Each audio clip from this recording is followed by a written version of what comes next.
What's up, everyone? Welcome back to the Hawks Film Room podcast.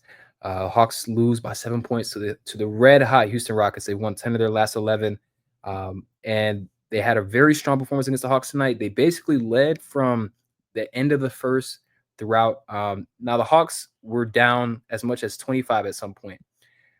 They have made multiple 20-point comebacks this season. The biggest deficit was 21 versus Chicago. That was December 26th, and they also came back from 21 against Milwaukee.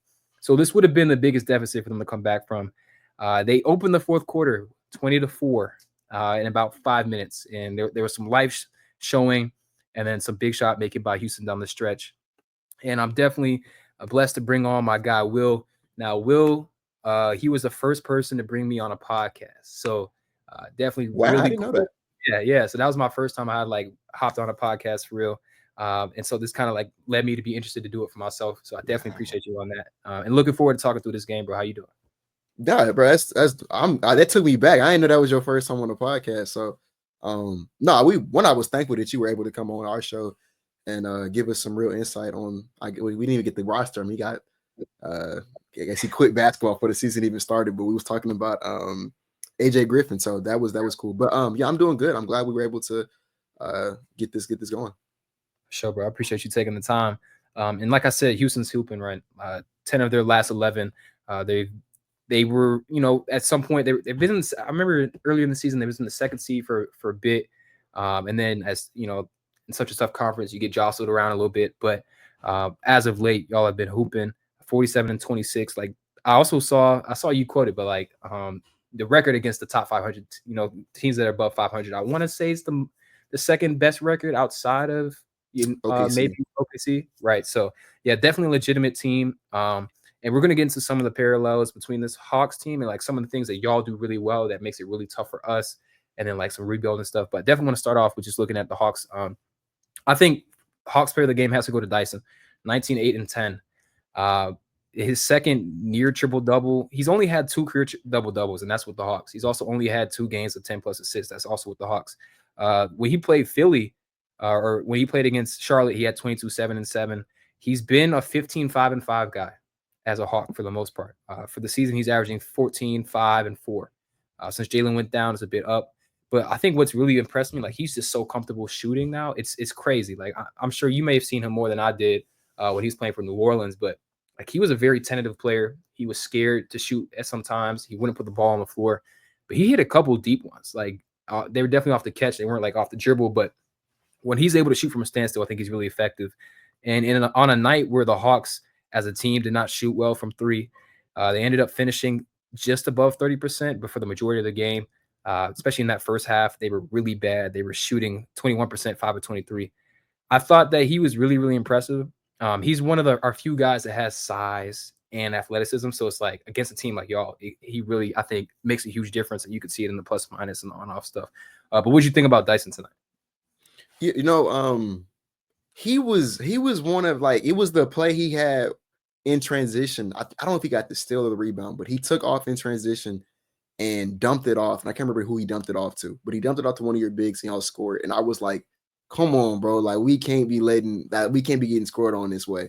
I've loved what I loved what I saw from Dyson today, and I've loved what I've seen from him on the season as a whole.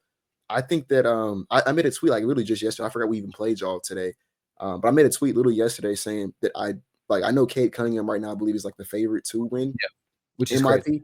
I'm like, man, it needs to go to Dyson. No disrespect to Cade, 'cause I think Cade's been great in his own right. I think he's one of, if not the biggest reason why the Pistons have been able to turn, go from that historically bad season they had last year to now they're I think they're just in the playoffs for the East. I don't even think they're a playing team It right was now. So like I think he's great, but I think that MIP should go to players who do things that are like unexpected or unprecedented. And I think Cade Cunningham taking the leap that he's taken this year, not saying it was easy, but I think it was expected of him, right? Number one overall pick. He was one of the highest, scouted prospects at that time. So like him kind of going into this year and taking that leap, I feel like that was kind of somewhat expected. No one saw Dyson doing the thing that he was doing this year, like at all. Let me ask you this: is it fair to say that he was? I'm not gonna say he was like a throw-in per se, but I don't think we kind of knew. Like, I don't think he was viewed as like a centerpiece of that DeJounte Murray trade. I think he was kind of just he was one of the pieces y'all got, but I don't think he was considered. Would you say he was not considered like the centerpiece of that trade? He wasn't, but that was a mistake. Like he was like the Hawks absolutely targeted him, and Yeah, I think you can see that with the fact that like they didn't take Castle number one because like the plan was to get Dyson, and I think also it's just like he didn't play a ton in New Orleans. All he was known for was his defense, and then of course like you think about just like the production of the Dejounte Murray, it's gonna feel underwhelming, you know. But I mean, you literally had Shams tweet out Larry Nance picks. That was the tweet. Like yeah, Dyson wasn't announced until later. I saw that Larry Nance picks tweet. I almost lost it. I was like, I know DeJounte is not a super, you know, valued asset, but Larry Nance picks, like I'd rather let his contract expire and we get nothing, you know. And that's not disrespect to Larry Nance, but just in terms of what we had given up for DeJounte, right? So I think he was viewed as that. I think that I didn't watch a ton of Pelicans games, but anytime I watched him, he would pop to me. Like I was tracking him since he really came into the league because I was really intrigued with the size and the skill. So I think that, yeah, he was viewed as that, but I think that looking back on it, he was the centerpiece. And on like the fact no, he ended up being absolutely. the fact New Orleans gave us first round picks is really crazy. But yeah, from Houston's They perspective, got the best player in the trade, oh in yeah, my fact. opinion. I think he's better than DeJounte right now. Oh And yeah, I was just gonna say, like, I think he deserves MIP because when you look at, like I said, what he was considered when he was traded, right, and then also kind of what he was when he came out of he was in the Ignite, right? That's where he came out of, right? Yeah, when he came out of the Ignite, he was kind of viewed as like a lead ball handler kind of guy. And I still think he has guard skills. Like he had 10 assists today, so I'm not saying he doesn't have guard skills anymore, but he's kind of transitioned himself now into just a stop it all, do it all wing kind of guy now. Like he's in the deep boy conversation. He was making Jalen Green's life difficult today. He's been doing that for everybody all season long. So like, in my opinion, he should win MIP. I think he's been great for y'all. yeah. And this is just a quick little look at like his points progression. So this is per 75 possessions, but there's only been a couple guys who have improved their scoring better. That's Malik Beasley, Quentin Grimes, and James Harden per 75 possessions. And then his Dyson Daniels at 4. And then you look at the assists, right? Assists, same thing. Like he's improved his assists per 75. You look at free throw attempts, you look at 3-point attempts, you look at steals, you look at net, whatever it may be. Like he's been so much more consequentially more impactful than he was, right? So I think by the definition, if the award was voted on by the definition of what most improved was, it's him. If we're gonna do the same thing we did with Ja Morant getting most improved, then it's tough. But no, I think he definitely deserves it. I was gonna ask, like you mentioned Jalen Green, would he be the Rockets player you would highlight from today? Because I thought he was incredible. Yeah, no, he was definitely he was our best player today. And what I loved about his performance so much is one of the things that concerns me with Jalen Green as a player is if you look at all of those stretches from Jalen Green, whether it was like March of 2023 or January of this year, those months where Jalen Green like explodes, it's always the same months where he shoots like 45% from three. And like he's no disrespect to Jalen Green, but he's not a 45%, especially on the volume and like the shot diet he takes. Like 45% from three is beyond unsustainable. And so I like the games where he's able to be efficient and impact the game without being able to rely too much on his 3-point variance. And tonight he did that. He was 1-7 from three. And I want to say that included like 2 or 3 heaves in the quarter, right? So I think he was probably close to like 1-5, 1-6 maybe from three. If you exclude the heaves, but he was still able to turn in. I think he was a 60 TS, 61 TS today, and he was killing it mid range, getting to the brim, getting to the free throw line. Like he was kind of showing you the playmaking bag today. I think that he didn't. Maybe let me see how many assists he had because I know he didn't have that many. But, yeah, and he should have had more. He had 4 of them, and he definitely should have had more. And so yeah, like just seeing him kind of put the whole thing together. The rebounding was great. He had like 5 or 6 rebounds at the end of the first quarter. Different stuff like that, just being able to impact the game in all capacities and not, turning an efficient game without having to rely on 3-point variance. It's not going to be there every single night. That was big to me. So no, I love what I saw from Jalen today. Yeah, to your point, he was 14 to 17 on twos, 13 of them were unassisted. Like he was hitting tough shots. He had 3 dunks, shot 80% in the paint, 100% at the rim. I think when he's playing like this, and that's the thing too, like it's always been an unsustainable like even if you look at like his best months and his worst months, it's been like he goes as his 3-point shooting goes because Yep. he wasn't able to get to the rim consistently or he wasn't able to draw fouls. But I think he's been.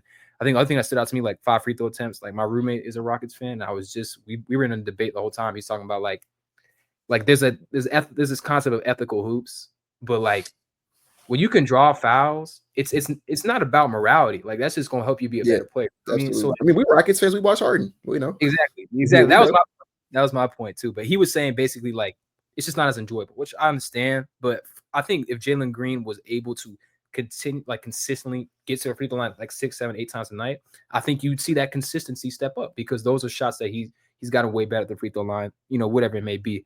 But I thought like, and it's good that I think a lot of fans too in general are really caught up with like the result of a shot going in and not the work that it takes to try and stop someone, right? So all you can do is make someone work. When Yeah. Jalen Green is in rhythm, he's gonna make them. Okay, that's just how it is. But like, I don't think the Hawks defense was great tonight. Um, there were some times where I felt like we shouldn't have switched. Times that I feel like they could have been more aggressive. But I think this game really came down to like this is genuinely. I think outside of Detroit, this is probably the most athletic, most physical team. Maybe Orlando's in that combo too, especially with the addition of Steve-O. Like you guys are overwhelmingly strong. It's the Yeah. reason why when I posted that graphic talk about the offensive rebounding, like it is in like it's unprecedented how good you guys are on the glass and how good you guys are in transition.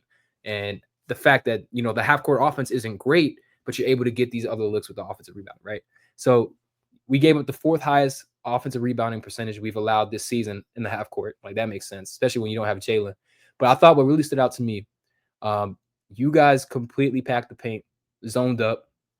Houston allows the 2nd lowest 3-point attempts per game in the league. Like the scheme that the Rockets run, because again, they don't have a super strong half court offense, at least in my understanding, is that they're going to try and limit as many threes as possible, right? Because they don't always have the offensive firepower to get back, right?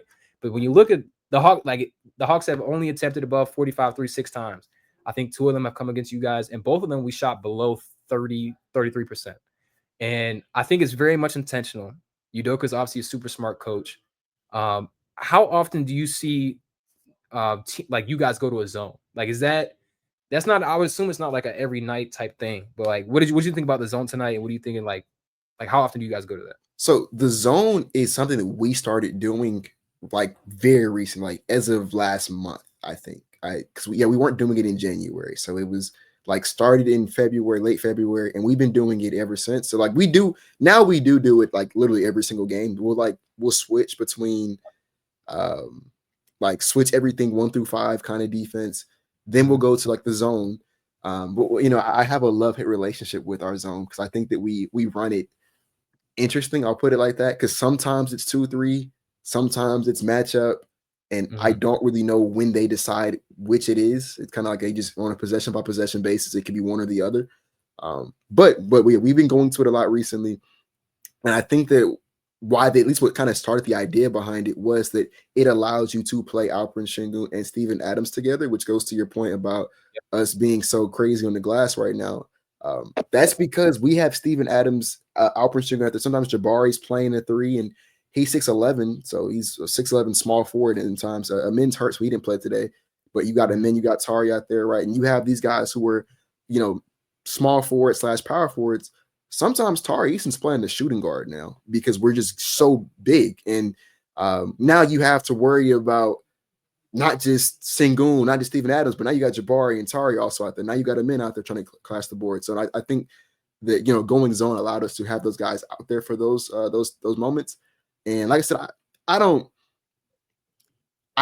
hate the zone, but I don't love it either because to me it's I don't know if they know how to run it just yet. Like they're good at it, and I think they're learning it, but I don't know if they're great at it just yet, if that makes sense. I think a lot of it is relying upon teams just missing threes. And I know zone will give up like elbow threes every now and then, but we like, for example, the game against the Sixers. I don't know if you watched or caught that or heard about that game against the Sixers. We let them dudes. They almost beat us, and that was without Tyrese Maxey, without Paul George, without Joel Embiid. And the reason why is because we were in zone and we gave them a million open threes, and they just didn't miss them that day. And so, like I said, I love it and I hate it sometimes. It's just I guess it's more of like a work in progress right now. Yeah. I mean, the Hawks have been better shooting the ball since the trade deadline. Like Niang helps a lot, Karis LeVert helps a Yeah. lot. We came into tonight. We played Philly. We shot 45% from three on 37 attempts. Against Golden State, we were also cooking like 41% on 36. I don't think it's a mistake or like just a coincidence that we didn't shoot the ball well against you guys. Like you guys do a good job of funneling shots too. That's the other thing. Like, okay, I think Risacher missed a ton that he probably should have made at least 2 or 3 of those, especially with the way he's been playing. Like, I kind of feel like I jinxed him a little bit. He came in this since the new year, he's averaging like 41% from three on like 4 He's been 3-point great. attempts per game. Like he's been great. Tonight he still finished with 18, which again, like it's great to see him still be able to get to his offense, so he's not able to hit those shots. But you go over 6 from 3 from him, you get 1 for 5 from Karis LeVert, Mo Gay 0 for 2, Don Barlow 0 for 2, Garrison Matthews 0 for 3. Like you had some guys, like you basically have a goose egg from 4 guys, and that was 13 threes, right? And so at the same time, like when Dyson's taking 6 threes and Terrence Mann is taking 5, and you've got Karis LeVert taking 5, like that's good defensive process from you guys. And that doesn't mean the zone worked every time either, right? Like there were some moments, and unfortunately, I don't think the NBA has uploaded the clips yet, but like I got some stuff from the Hawks Twitter. Like here's just like what the zone looks like. Of course, you have like Steve-O deep in the paint, and then you go have Trae Young just space, right? And when he hits these shots, then that's how you somewhat try and draw people out the zone. And then we had like I think this play was a smart play from Trae, but this is what you guys came out the inbounds with the zone look, and so Trae just throws it off Jabari's back and got to the floater. But in most cases, and I wish I could just pull the exact clip. Like it felt like the Hawks were really struggling. There was one point where Onyeka caught the ball and like Şengün was 5 feet away from him, and he drove into him and tried to do a euro and like smoked the way up. And it's because we're not super comfortable in the short mid range area. Like Onyeka's not going to just turn and face up. He doesn't have the push shot that Şengün has just yet. Like he's more comfortable if he's rolling to the basket and gets to the floater.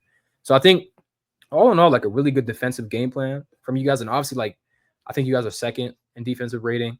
I even saw like you could see Şengün, and I think it's been so fascinating seeing him improve defensively too, because I think a lot of it is the fact that you have Jabari to help as a rim side, as the rim protector. I think at the time that I saw it, like Şengün was guarding. He was the only center. He had the highest percentage of his minutes guarding guards of any center, right? Like you guys have been very intentional, like having him roam off of guys and all that. Yep. He had a block against Trae that was pretty impressive. Trae got to the lane and he passed out because Şengün was collapsing on him. And I don't think that I would have seen him have that level of defensive impact like a couple of years ago. Like I couldn't have imagined that. And honestly, like watching him makes me kind of think a little bit more about like how good does a defensive center have to be, like when they're that good offensively. So like it kind of makes me think a little bit about Queen, just a little bit. But the other thing I want to talk about is just like I think the Hawks are trying. Like we have a lot of length, but we don't have strength or size. And I know that Amen kind of came in as like he's already an NBA level athlete, but where was Jabari's physicality at, like when he came in? Because I think what the Hawks are trying, like for example, Risacher, I thought he had a really big impact on the glass. He only had 4 rebounds, but when he was out there at the 4, it was way better than Niang. When did you feel like Jabari was like embracing physicality? Like how long do you think it took him to do that? Because I think that's the next step for Risacher, and then a lot of the other Hawks guys. Like Mohamed Gay didn't see the second half because he could not be physical against you guys. So I'm curious on that. You might feel differently because you watched this today. I still don't think Jabari is all that good at embracing physicality. I think he's better at it. And it has allowed us to put him on to some of the more stronger, like you talked about, Şengün doesn't necessarily guard 5, so guard the weakest shooter in the 5 a lot of times, and that's because we will put Jabari on the 5, right? And I think he does a okay job at that. I don't think he's necessarily the best at it per se. I will say this though, it is a lot, but it's night and day better than what it was as a rookie. As a rookie, he couldn't do it at all. So it took him. I mean, by year 2, he was better at it. We didn't really start going completely into Şengün guards the weakest the shooter until this season. So that I guess that's year 3 for Jabari. But yeah, like I said, I don't think he's the greatest at it. But I think he's obviously better than what he was as a rookie.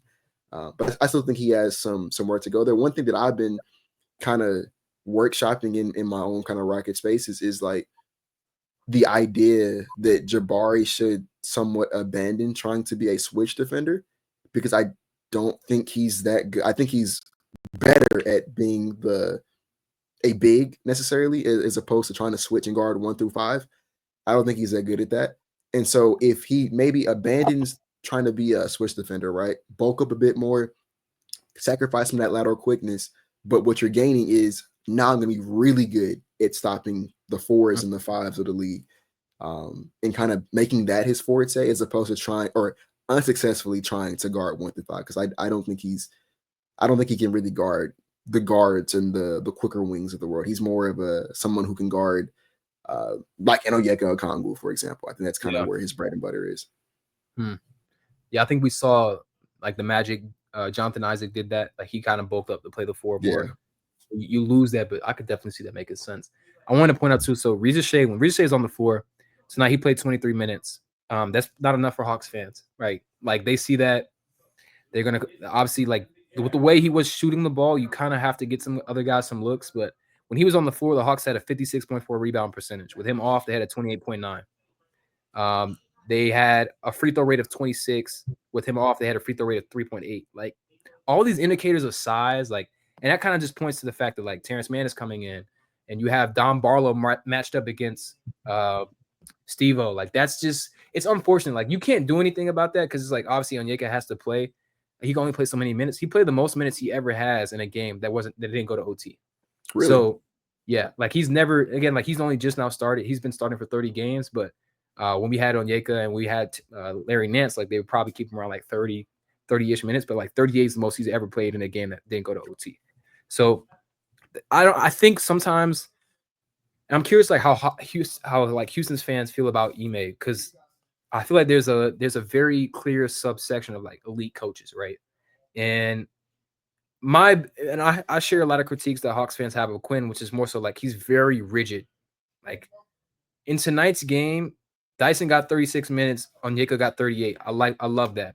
Risacher had to probably play 28, if not 30. Like you needed his size, you need his skill, you need his length against a team like Houston. He has to. And I do think that there's I think he has some sort of minutes restriction. They haven't come out and said that.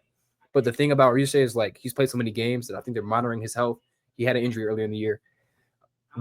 How adaptable do you feel like Ime is? Because I'll say this too. Like I know a lot of fans will blame the coach for everything. You know, like he's obviously going to be the first. Like, it's never going to be about the players. It's always going to be the coach. Like where do you think like Ime's adaptability is? Because I think when you have such a versatile team and you can do things like you did to the Hawks tonight, and you can change the way you play, that makes me feel really good about you guys in the playoffs. So like, where do you feel about like his versatility is at? Yeah, I think to kind of piggyback off your point about the fans will blame the coach for anything, they'll blame because I think Ime is a great coach. I would almost argue he's elite. But it's like I don't think there's a single fan base that like loves their coach, and it's the same way where I could sense people don't really think Ime knows what he's doing.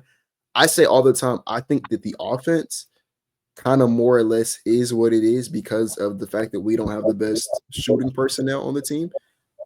Defenses will routinely leave a lot of our guys open. Like they don't guard him in, they don't guard Şengün, they don't guard Dylan. Tari kind of gets guarded, but not really. The only guys who like really get guarded on our active rotation is Jalen, Fred, and Jabari. Everybody else kind of is just existing, and it's really difficult to run a successful offense when you don't have spacing, and then you don't have an elite floor general out there. We don't have a Trae Young or a Tyrese Halliburton or a James Harden. We like no disrespect to Fred, but that's not really what he's good at. So I think the offense kind of more or less is what it is. And then to his credit, he has adapted by throwing in the larger lineups and trying different things like that to kind of capitalize on what we are good at. Where I have a frustration with him at, and this is something that I don't see a lot of Rockets fans have the frustration on, is we don't really adapt defensively. Ime has his philosophies and principles defensively, and he sticks to them no matter the result of the game. And that's how you get games like, for example, the Nuggets game that we lost on Sunday. That was Sunday? Yeah, Sunday, where Jamal Murray like cakewalked into a 40 bomb against us because we didn't adjust at all to him having the hot hand. We treated him the same way we treated him from the jump. And it's like when somebody, I think he had like 20 at halftime. It's like at that point in time, I think it's time that we start sending some blitzes, forcing him to get off the ball, maybe switch things up. Because they're also out there with DeAndre Jordan and Russell Westbrook in 2025. Like if we don't capitalize on that, what are we doing? And so we didn't though. We just watched Jamal Murray drop 40 on us and we lost the game. And there's been a couple of games like that where Ime sticks to his philosophies defensively and doesn't like Ime doesn't believe in trapping the ball. He doesn't like trapping. He doesn't like sending to. He likes to the most he'll do in terms of sending to is we'll go to our 2-3 zone kind of, and like the two at the top might kind of show at the same time to the ball handler. But in terms of like trapping or blitzing, we don't do that. We don't really fight through screens. We don't really peel and replace. It's very much like it. Like Jamal Murray just hunted Jalen Green and Fred VanVleet over and over and over again, and we just watched them do it. Right? There was no point in time where we sent help to Jalen or Fred. There's no point in where we like tried to fight through the screen. It was kind of we conceded the switch and we let Jamal Murray ISO the entire game, and he had a night where he couldn't miss, and we lost. And I see a lot of our times where we will lose games like that. We just kind of don't do anything about it. And to me, that's one of my frustrations with it. So I like I said, offensively, I think he kind of does the best he can. And our defense is great. Don't get me wrong, but I think that our already good defense could be even better if we adjust it, when needed. And sometimes we don't do that. Yeah, that makes sense. When you have a great player, you can't keep showing them the same look. Yeah, same. He's seeing the same coverage all night, and he killed it. I mean, and that's what he's supposed to do. You put Fred VanVleet on Jamal Murray for an entire game, like he's gonna get a lot of buckets. Yeah, I think and to give Quin some credit too, like he came out at halftime. Like I said, Muhammad Gueye didn't play in the second half. It was not his night. He was getting pushed around. He wasn't able to hit shots. Then you got to pull the plug. You have to throw Niang out there. I didn't like that they put Garrison Matthews out there. I know you're very familiar with Garrison. Yeah, he's just not. He didn't do anything particularly bad, but he's just not playable against you guys. He just isn't. Like they will. He can't guard in space, and if he's not hitting threes and he's not taking them because they pump faked a ton. Like there were multiple times where the Hawks were pumped. Like you get to a point, and I'm not to bring it up, but when a team starts missing a lot of threes, it gets mental, right? Like that 27 when y'all went 0 for 27 or whatever it was. I knew that's where you was going with it.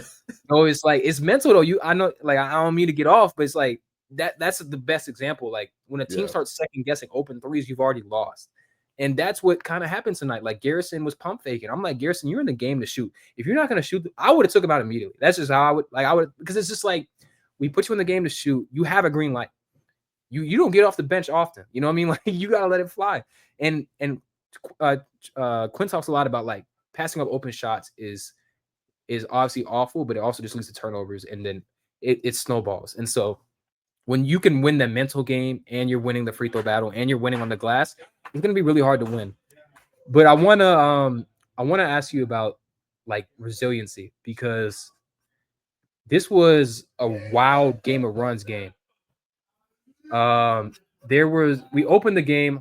Houston they start 9-2, right? 9-2 run. The Hawks go 1 for 8 from the field. Then the Hawks go on a 14-0 run. Risacher punches on Şengün. He went 4 for 4 in that stretch. Rockets go over 9. Then you guys close the first 21-7 run, go up 7. And then so over the course of the game, including the fourth quarter, there were 4 separate 13+ point runs. Both teams had at least 2 of those. Okay.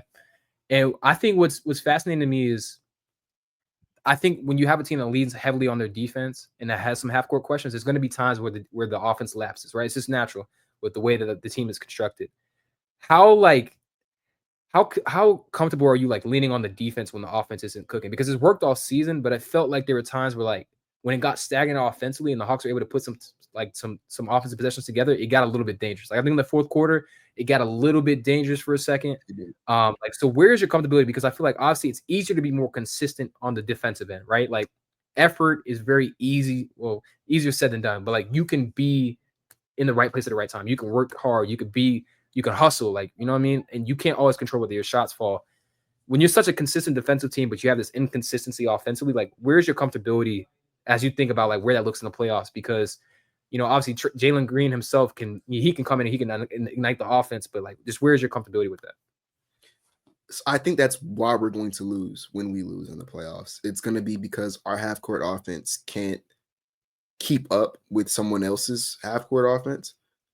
Because like we have Jalen Green, we have Şengün, right? And those two guys, like Jalen had a great game today. Şengün's had great games, but they're both, I don't want to call them inconsistent because that sounds harsh, but like you don't know going into the game, is today going to be Jalen Green's night? You don't know if tonight's going to be Şengün's night, right? You might get both of them. There are some games where you get neither of them. Same thing with Fred.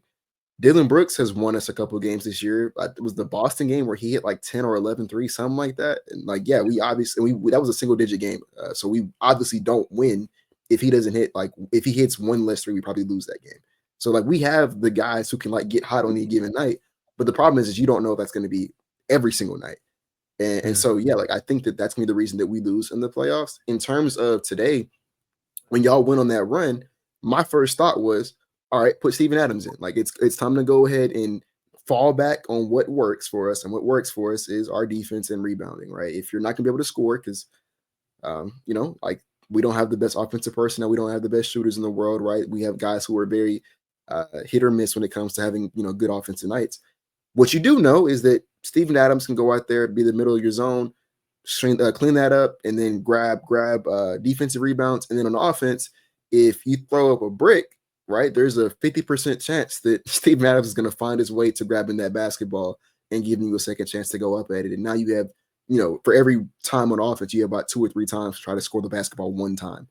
And so, that was kind of my thought process behind it. But like I said, going to the playoffs, I do think that's going to be the downfall of this team. I don't think it's gonna be round one. I think we get out the first round. I think that second round is where we'll see the fact that we don't really have a consistent and reliable half court offense. I think that's really going to catch up to us. So, and I just checked this because I was like, this doesn't make sense. But Steve-O, I mean, I think he had the highest plus minus of anyone on the team, which makes sense, right? But when you look at the lineup data, the defensive rating, you had 124 defensive rating with him on the floor and a 102 with him off. But the offense was so good. And I think a lot of this is because of that run in the fourth quarter. Like he was on the floor for 7 minutes in that fourth quarter, and that's where the Hawks really blitz y'all offensively. And he was really dominant defensively in the first quarter. But I think it's like it says something about like you don't always need spacing to have good offense because of what he can do on the glass and what he does as a screener. I saw Dyson get like it's like a black hole, man. You run into Steve-O, if you don't have the perfect amount of like space to step over it, he's going to catch you with the screen. Yep. So I thought, as much as he can sometimes complicate the offensive spacing, the Hawks weren't able to contain y'all because of his offensive rebounding. Like with him on the floor, y'all had an offensive rebounding percentage of 58.3. Like that's almost 60% of y'all's misses were rebounded for a second chance opportunity with him on the floor. So obviously like a huge impact from him. Another thing I was curious about, because I felt like the Hawks kind of have like a lot of guard depth in general, especially going into the next season. But like we played 10 guys, 11 guys tonight, and y'all only played 8. Coming into the season, I would have like pegged y'all as one of the deeper teams in the NBA. Like I know Amen is out. And I think some of this is like, okay, Cam has been a little unserious, he's been kind of cut from the rotation. Reed Shepherd hasn't been as ready as, maybe some people may have thought. But I would have felt pretty comfortable saying like you guys had like the best 10 to 11 man coming into the season. As the rotation has shortened, like where is your like overall just like your thoughts about that? Like Cam being cut out, and like you guys having pretty comfortably one of the best 9-man rotations, but like you don't necessarily have that 10 to 11 man depth that like I kind of was projecting for y'all going, coming into the season. Yeah, I thought same thing. I thought we were going to be like a team that could go like 5 in, 5 out if we really wanted to. Yeah, and yeah. Have, like, you know what I'm saying? Like have I'm not going to say that the production would be the same, but you would be able to have like 2 really solid units if you really wanted to. And it hasn't been that way. Part of it is because Cam Whitmore has not been as NBA ready as I think we thought he was going to be, especially going into his second year in the NBA, right? He still has the questionable shot selection. His off-ball defensive awareness is still questionable. I don't like speaking bad on Cam, but like he's I think that him not playing is the right call. Like I think that's what's supposed to happen. And honestly, it's not going to shock me if he's traded this summer. Like I've kind of already mentally made the prepare myself. I think this was his last season in Houston. But yeah, so like he's kind of out the equation. Reed is hurt right now, but even when he wasn't necessarily playing the best. He was not making his threes, which is something I did not expect. I thought he would come in and at least be like a 37% shooter, like from day one, and he wasn't. And then like he has good defensive moments, right? Where his hands, I think he'll rack up a lot of steals, but in terms of being a point of attack defender, that's an area that he kind of struggled at times. He looked small on the court at times. And then you have a guy like Aaron Holiday who came in and, I mean, how many points did he have today? He had 6, but he was 2 or 3 from 3. Aaron Holiday is what, 6'2", like a real 6'2", real 6'3", and he comes in, he can shoot threes. Funny, he might be one of the best shooters on the team, as funny as it sounds. But he comes in, he shoots threes, and he's not a cone defensively, and so just being able to do that bare minimum puts him ahead of like Reed in the depth chart. So now Reed's not playing as much as you thought he would. And then just from there, I mean, like we've had guys who have rotated in and out of injury, right? Tari's missed time, Amin's missed time, Bari's missed time. So, now you don't really have that consistent second unit the way that you thought you would. I guess the kind of counter to that would be, though, that Jeff Green and Jayshawn Tate at several different moments throughout the season have stepped up and given us pretty good minutes. I would say that every time they've played, they've been productive for us. But yeah, we haven't had, like I said, the full 10-man rotation the way that you thought. As a matter of fact, the funny thing is if Amin did not get hurt, Ime said before the game that this is going to be like the first game in a very long time where he was willing to go 9-10 deep. Because the last couple of games we've been playing like 8 people. Like it's been a short rotation. He's been kind of like gearing up like a playoff kind of push. And tonight he said he wanted to give guys some rest, so he was going to go a bit deeper into his bench. But Amin got hurt, so that didn't really happen. But yeah, that's kind of where it is right now. Yeah, definitely makes sense. A lot of Hawks fans were really upset we didn't take Cam. And I'm just like, what do you think it's been? I know you said like you don't think he may not necessarily be NBA ready as early as we thought. What do you think has been his biggest struggle? Because like my biggest concerns with him as a prospect was like he didn't have, it wasn't Ace Bailey level, but it's like I didn't feel comfortable about him going out there and like reading the game consistently well. And I think we've seen that a little bit. And I also wasn't sure like what does he look like when he isn't hitting shots? Yep. And we've seen a bit of that as well. But like from your perspective, like what do you think's been tough about his translation to the NBA? It's just the phrase I've been using is playing a role and starring in that role, right? Like Amin Thompson came in because they came in the same time, and Amin wasn't a starter his rookie season, and he was I can't remember if he was the first sub off the bench, but he wasn't necessarily like the highest in the pecking order. But what got Amin onto the court and then eventually got him to the starting 5 was that when Amin was like 7th, 8th man, Amin came in and played a role, right? He said to himself he had never set a screen before, but now he's coming into the Rockets. He's setting screens. He's rolling to the rim. He's playing dunker spot, right? He's grabbing rebounds. He's playing defense. He's doing things that because he came in as a guy who wanted the ball and wanted to play point guard. He's essentially playing like a different position, different role now. But he starred in that role, and then that starring in that role is how he was able to climb the depth chart. Now he's starting. If Fred goes to the bench, he's now running the point guard full time now. Like he's carved out the opportunity that he wanted by starring in that role. And I think Cam Whitmore is kind of going to do that very thing of like, he's not going to keep, Cam wants to be the star of the team right now.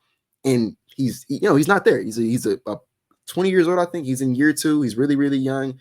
Like you're not going to come in and be the star of a playoff team at 20 years old, unless you're like Luka Doncic or, plenty of Trae Young, right? Like you're not going to be, that's not who you're going to be.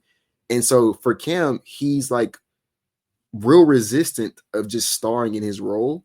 When he's on the court, he wants to be the star of the team, and he's not. And so it's like, well, if you're going to resist starring in your role, it's really difficult to find you minutes to play because you're not the star of the team. You're not, you're not a better scorer or better, because he wants to be a guard. So something he doesn't want to be a wing. He wants to be a guard. You don't have better guard skills than Fred, Jalen, Amin, right? You probably don't have better guard skills than Reed at this point in time, right? Like you're not. It's not really your bag, so it's really difficult to find where he would play, as opposed to if he came in just focused on catching and shooting, attacking closeouts, being a great cutter. Because he's a good cutter when he wants to be, he just doesn't do it consistently enough, right? Cutting, and then like on the defensive end, right, not falling asleep as much off ball. Because point of attack, I think he's not great at it, but I think he's passable, right? But the problem is when he's not point of attack, he'll get cut on or he'll down a screen, he'll do different stuff like that. And it's like, well, if you're not. If I can't rely on you defensively and then offensively, your shot selection's questionable and you don't want to play a role, it sounds crazy, but like, why is he better than Jeff Green at this point in time? Because Jeff Green plays a role. He stars in that role. You know what I'm saying? He doesn't play out. He doesn't play out of body. He stays within the confines of his role. He's really good at it. And so it's like when you talk about team success, why would you rather play Cam Whitmore over like a Jeff Green? And I don't know the answer to that question. I don't think there is a reason. So, that's kind of where we are with Cam right now. It reminds me a lot of a Cam for the Hawks, Cam Reddish. Cam Reddish, yeah. Same thing. Like Cam came in, super hyped up prospect. Remember Anthony Edwards was saying like he's the best player he's ever seen. Yep. And it was the same thing. Yeah, it was a resistance to the role. And I think it's a fascinating contrast, like what Risacher is doing, right? Alex Sarr basically said he didn't want to play the role. He said no to us. He said no to y'all. He said, I want to go to Washington, right? And in both scenarios, I think he probably would be having like a more impactful season, maybe a more efficient season if he's playing for Houston or if he's playing for Atlanta. Yep. And he turned that down for the chance to, which I do think there's an element of like, for example, if Jalen Green doesn't go through those struggle years with Silas and he's trying to do like get it out the mud, does he develop as a shot maker? If he, even though he doesn't do it every night, he's not probably hitting these shots if he doesn't get those reps early. So I can understand to an extent why someone would want to go to a situation where they can just chuck up some stuff, right? Or like really experiment. But I think there's also a reason why like Risacher coming in and embracing what he's playing and what he's doing for the Hawks has been so big for us. Because if he came in and was trying to hijack the offense, Quinn Snyder isn't playing him either. Nope. And it's like, especially when you have guys at your position who can replicate exactly what you're doing, with exactly what they're asking you to do. But I am curious though, especially for a team that has half-court questions. What is it about? Like, when I watch, because I watch a good amount of Rockets games with my roommate when we watch on TV. I'll see Cam take a tough transition three. I'll see him. He has this half-court skill, but it's not contained. Like it's not purposeful. Like he just kind of is like, I'm touching the ball, it's going up.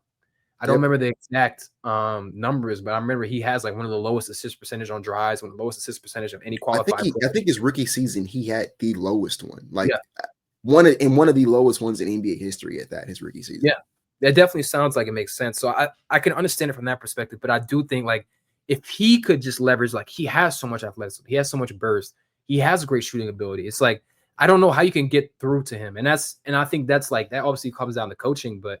And I don't think and the other thing is like, I think fans a lot of times will blame coaches for guys not panning out. And it's like, if Ime has everyone else bought in and Cam isn't, what does that say about Cam? I don't think it says much about Ime, and that's just speculation. I don't know what the actual dynamics are. And I think that's where it's like, okay, well, same thing with Cam. Like people were upset Cam left. I'm like, Cam didn't want to be here. He didn't want to do what we were asking him to do. Like that wasn't a coaching thing. I just wish that sometimes I wish that teams would publicize a little bit. I'm not saying slander him like they did for Luka, but like there's clearly a disconnect somewhere, right, between Cam and Ime that when there is a connection between everyone else. And when you have these expectations that the Rockets have, which you guys have legitimate expectations at this point, you can't risk it. Now with that, and I have a follow-up on that because I had a Hawks fan reply to me on Twitter. He said like, it's discouraging watching y'all beat our ass, right? Because they, the Hawks and the Rockets kind of started the rebuild at the same time, right? Trade comes in the 2018-2019 season. Y'all traded hard in the 2020 season? 2021. 2021. And so you guys started the rebuild 2 years a little bit later, and now it's been this rapid acceleration, really since Ime joined, right? You hit on Şengün late in the draft. You get Jalen Green has become incrementally better. Of course, Amen Thompson was a huge pickup as well. And he was saying, like, it's discouraging because it felt like you guys were far behind at some point, right? And again, I think a lot of people who aren't Rockets fans or don't hear from Rockets fans don't realize Silas's effect on that team and also just, like, how bad those teams were. Like, those were not good teams. Like, you know what I mean? But he was saying it's discouraging, and he feels like Jalen missing and a quality center with height and size is, like, our biggest issue. And he's kind of comparing those scenarios. And I think that there's some similarities with like what Raphael Stone, who's the Rockets GM, and then Landry Fields, the Hawks GM, and what they're trying to do. Like they're trying to get length, size, and versatility. I think we see those parallels. Like the Hawks were very interested in Tari Eason, and we took AJ Griffin. And I think if Landry Fields is the GM, we're probably taking Tari Eason. So that's what I'm saying. Like they seem more aligned. What do you think has led to this acceleration? Like, is it a Ime thing, or and do you think that like do you see any sort of like glimpses of a similar sort of trajectory for the Hawks at all? Or like, I'm just curious about that. Yeah. So I think it's a lot of things, right? I think number one, ownership, just being accepting and embracing of a tank. A lot of teams will resist it. They'll try to Yep. pull all the cards out and try to, even though the ship is on fire and it's sinking, they'll still be trying to throw assets and make moves to try to stay afloat. And it's like sometimes you got to let the ship sink. And so like James Harden, honestly, I thought the ship was already sinking before Harden put the trade request in, because that was that year where we got gentlemen swept by the Lakers in the playoffs, but Harden's last year in Houston, and it wasn't close, and it was the second round too. So it's like, bro, we're kind of at the, like, we've kind of used all of our assets already, and we're like, guys are getting older, and we're not particularly close to getting over the hump. So like it's kind of probably as good as it's gonna get. And so one, recognizing when your window is over, moving your assets, like moving your James Hardens and your PJ Tuckers and guys like that, moving them at the peak of their values, go ahead and get them off the roster, and then embracing and committing to a very, very, like, the definition of a hard tank. I think so many teams and so many ownerships are just resistant of that because they lose a lot of money, right? And so like we had to convince our owner to go ahead and go through with it, and he embraced it. So I think that's number one. Number two was the smart draft selections when you do get those high picks, and when you have the picks in the middle of the draft, right? Hitting on those. So we hit every year, we hit on our top pick, and then we also hit on a pick in the middle of the draft, right? So we hit on Jalen, we hit on Shingun, we hit on Bar, we hit on Tari, we hit on Amin, and I guess you could say Cam is hit or miss, whatever, right? But like that, we were able to secure like more than times than not at least two guys in every draft that, like, we could say they are a part of the core moving forward, and we can build with them, right? That was the next thing. And then bringing Ime, like none of this works, none of this matters, honestly, if we don't have Ime Udoka. I think that there was, like, I don't know if you could have found a better man for the job for where we were with Silas. Like you said, like Silas was doing. I go back and I rewatch some of those games for fun sometimes, just to kind of like see how far we've come. And dude, it's like, that wasn't basketball. Like, I'm a beer, that just wasn't hoops. They can't even like put into words what that was, but it was not.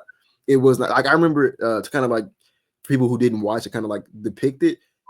Silas was here from 2020, 2021 until 2022, 2023.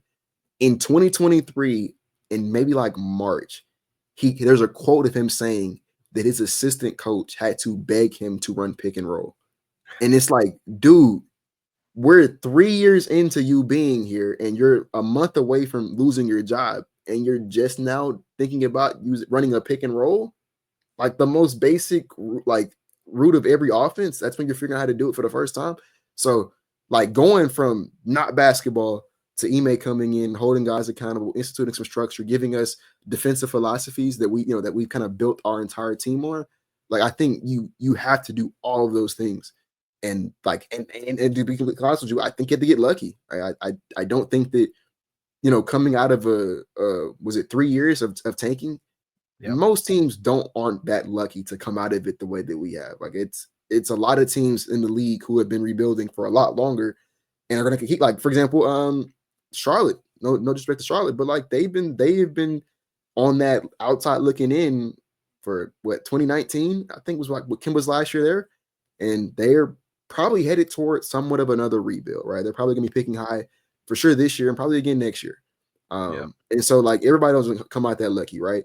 So yeah, I think that's kind of what goes into it. And then as far as the Hawks go, I think that for me, right, one of the things that I've always thought about with the Hawks with Trae Young is you want to find him a backcourt mate that can insulate him defensively. That was kind of been always my thing, is finding someone who can share the backcourt with him and insulate him defensively. I think y'all have that with Dyson Daniels. Yep. And I like Risacher. I think he slots in pretty nicely as at y'all's small forward. I love Jalen Johnson. I wanted, like, if you go look at Jalen Johnson on my page, I wanted him so bad in 2021. He's been even better than I thought he was going to be when in 2021. So like I believe a lot in him. If y'all could get like just like one more like high end guy, like another top 25, 30 guy, I could really, really see the vision going forward. I just don't know how you realistically acquire that guy. And I think you have to weigh the options of, if Trae Young's value is right, do you consider moving him? And that kind of would put you in more of a reset, rebuild kind of thing. And maybe you kind of retool around like Jalen Johnson or Risacher. But like I said, I'm not gonna say I don't see the vision. I see what they're trying to do, and I think it can work. But like I said, I think y'all need to get a bit more of like the high end, up end talent, and I think you can like start seeing kind of come together.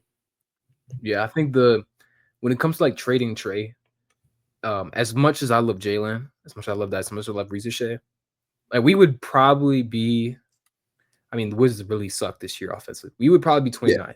If like that's like Jalen's efficiency as a self creator, it hasn't been there. But like his first 2 years were robbed from him. He's basically in his sophomore year, and he's been out as well this year.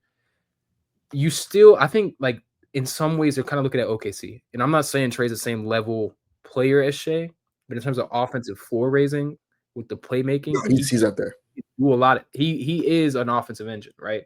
And so you like, for example, that Thunder team when Shea's off the floor, they can't score the ball.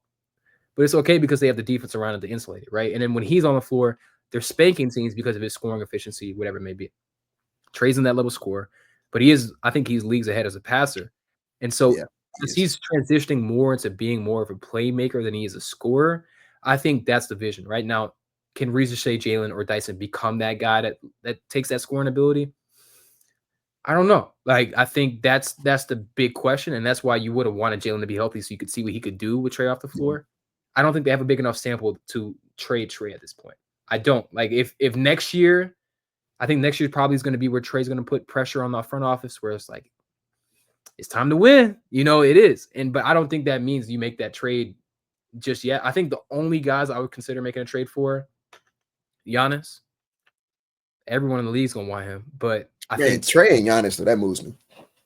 Yeah, the thing about Giannis too, like I mean, they just had some pretty rough news with Lillard. I think he has like a blood blood clots. clot. So I mean, they're probably fried for this playoffs. To be honest, like once they traded for Kuzma, it was over. Like that was just the door. I don't shut. know why they did that. Yeah, like it's over for them. Unfortunately, like I don't know if that means Giannis leaves per se, but I think that's someone I'll be monitoring. Outside of him, I don't know if anyone else is good enough to leap this core forward without it, because considering what you'd have to give up to get guys. Like if KD was 2-3 years younger, I'd kick the tires on him. But I don't know, because here's my follow-up for you. You got to watch Harden with Westbrook. You've seen Harden with CP3. Where was the enjoyment? Like what was more enjoyable for you to watch? Like those teams that were built, like with these big trades, or like this organically grown team that like you've seen grow and really mature over the years. Like where's the like excitement or like the enjoyment for you comparatively? Because I think, obviously you were probably still so invested in that team even when they were garbage. Yeah. So like seeing them like kind of like finding the light, like how much more enjoyable is it, or like is it about the same? I like winning. So like that 2018 Rockets team to me still is, because I wasn't old enough to watch the championship teams. I wasn't even born. So I didn't watch Hakeem. But so like when Harden was here, when we traded for CP3, to me, that is still like bar none the peak of my Rockets fandom. Winning 65 games.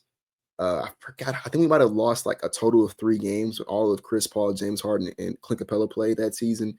We went and pushed the Warriors to 7. I think we would have won that series if Chris Paul doesn't get her. That still haunts me to this day. But like to me, that is as good as it gets for me, because we were really good, and I thought we were going to win. So like that still takes the cake as far as my favorite Rockets teams or my favorite Rockets experience as a fan.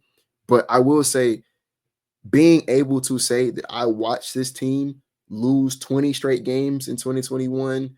I went through the stress of, man, we might even get to keep our pick this year because they might go to OKC. I went through watching them, like I said, with Silas, not know how to play basketball for 3 straight years, right? And you come out of that with your talented guys, and now they're kind of taking the steps forward. There is a different level of like, I watched this, right? Like I watched this thing grow to where it is right now. I saw a photo on my Twitter. It was like in December, I think. And I saw it in December, but it was from was it September? Is that when or late October? When the season first started. It was probably October when preseason first started for Jalen's rookie season. I remember I tweeted a photo because I was at the game for Jalen's first preseason game, and it was like, to go from that to where we are right now. It's like, it's crazy looking back on it, because like that was the start of the whole journey, and here we are now. So I was there for the whole thing. So like there is a certain appreciation that I have as a fan, saying I was there for that and being able to see it come to where it is right now. But I think to me, the only way it'll trump that is if we start with like Trump the 2018 Rockets is if we started winning a lot of, which we're winning games, but like to that degree and being like, okay, we can maybe win a championship. I think that's when it'll really sit in as far as like it really like being the craziest thing ever. So, like with that being said, what do you think it'll take for like this team? Are you? I know we've talked a little bit in the DMs, but like, what do you think this team needs to reach that championship level with the foundation of like your young guys? What Ime's done, the defense, like what's the next step? The simple answer is we need somebody to become a superstar. I think that's the only way you can win. I don't think you can win a championship without a superstar. I don't think it's a coincidence that the last champions are Jokic, Tatum, Giannis. Who won it in? Yeah, it was Jokic 2023. LeBron. Yeah. Like that's not a coincidence to me. I think that's what it takes to win a championship. So you need someone to break out to that tier. And that's very easier said than done. Like there's maybe only 7, 8, maybe on a good day 10 guys in the league who I think are at that level. So like it's really rare to get.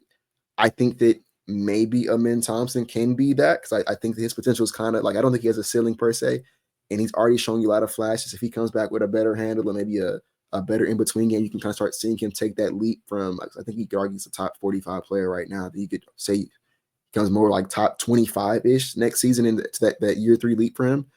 So you need that obviously, and then we just need better spacing. Like that to me, that's the problem. Like the reason we go double big so much, and the reason we rely so much on our defense and rebounding is because we can't win if we don't. Like that's the only way to win, and like that's not going to win you a championship, right? That's the defense and rebounds win you championships, but like you have to be able to execute in half court set, and we can't. And I think one of the biggest reasons we can't execute in half court set is, because we have guys who are inconsistent at it, but also it's like, it's difficult when defenses are comfortable just packing the paint on you and letting your guys shoot who on any given night, they may not make those shots. And so bringing in guys who defenses do respect and do guard, and then guys who, when the defense does slip up and leave them open, you can rely upon them to make the shot. I think those are the two things that will, like, with the natural progression of everybody else on the team, I think that's what will get you over the hump in terms of being a real like tier 1 contender. I think you guys are probably the team outside the Hawks I might be most interested in, like in this offseason. I think the playoffs will also like determine a lot of your direction, like in terms of what matchup. I think I was joking with my roommate. I was like, I was telling him after we lost, like, I really pray y'all get the Warriors because he was talking shit. Oh man, no, please don't wish that on me, bro. I was like, I would love to see Golden State walk up in the tail. I mean, we know like the history with y'all. Is there a playoff matchup you prefer at this point? I know the West is a little wicked, but like if you had a first round opponent, like who would you pick? I don't want to see Golden State. And with the way the bracket is set up, I won't have to see OKC to the conference finals if I make it that far. So I'm not really. Those are two teams that I don't want to see at all. If probably Minnesota. I think that's because I think we have the Minnesota or Memphis. I think we have the defenders to throw at Anthony Edwards or John Morant and make their nights tough. And then I think from there, if you like, for example, Minnesota, I think you take Anthony Edwards out the game. That's kind of it for them, right? I'll kind of be comfortable with them because also I think Julius Randle's going to be able to get off on us with our defense too. But like I'm kind of comfortable with Julius Randle and Rudy Gobert trying to win a playoff series if I have Anthony Edwards kind of on the back burner. And I think we're a bit deeper than them as well. We've matched it pretty well against those two teams in the regular season as well. So I'd say if I had to pick a series, it would be one of Minnesota or Memphis. But I don't know. I'm kind of with all the smoke for the most part. Outside of Golden State, I don't want to see Golden State. That's real. I think y'all that would be a fire first round matchup. I would love to see y'all play Minnesota.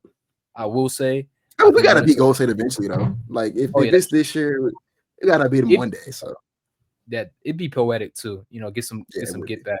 I think Minnesota is sneakily, at least in my opinion, I think they're kind of scary. Like they've been better as of late. Randall has been a little bit more bought in. Obviously, like I saw my Hawks exploit him. I think he is still somewhat that sort of flawed guy. You know what I mean? Yeah. Like he's the type of guy that you could bait into losing a team a playoff series. So I think that'd be an interesting matchup. I think the Clippers would be like, honestly, like I don't see a non-entertaining matchup in the West, but I definitely think like for the sake of y'all advancing, anyone but Golden State is probably the answer. Yeah, I even think like the Lakers series would be a better matchup for y'all. I I think y'all agree. would I actually think y'all would give them a lot of problems, and I think that that team in general probably is not going to go as deep as most people expect in playoffs. But yeah, I man, agree. I really appreciate you, Will, taking the time. But the people know where to find you. Yeah, you can find me on Twitter, Instagram, TikTok at Bias Houston. We're in playback. That's the big thing now. We're playback streaming all the games. Houston Live. If you go to playback.tv, Houston Live, you'll probably see it on the main page during the games itself. And yeah, that's really all I'm doing these days right now. So I appreciate y'all or I appreciate you for letting me come onto the podcast and chop it up with you. Of course, bro. I appreciate you taking the time. Hope you all enjoyed. Definitely make sure y'all tap in with Will. Yeah, see y'all on the next one.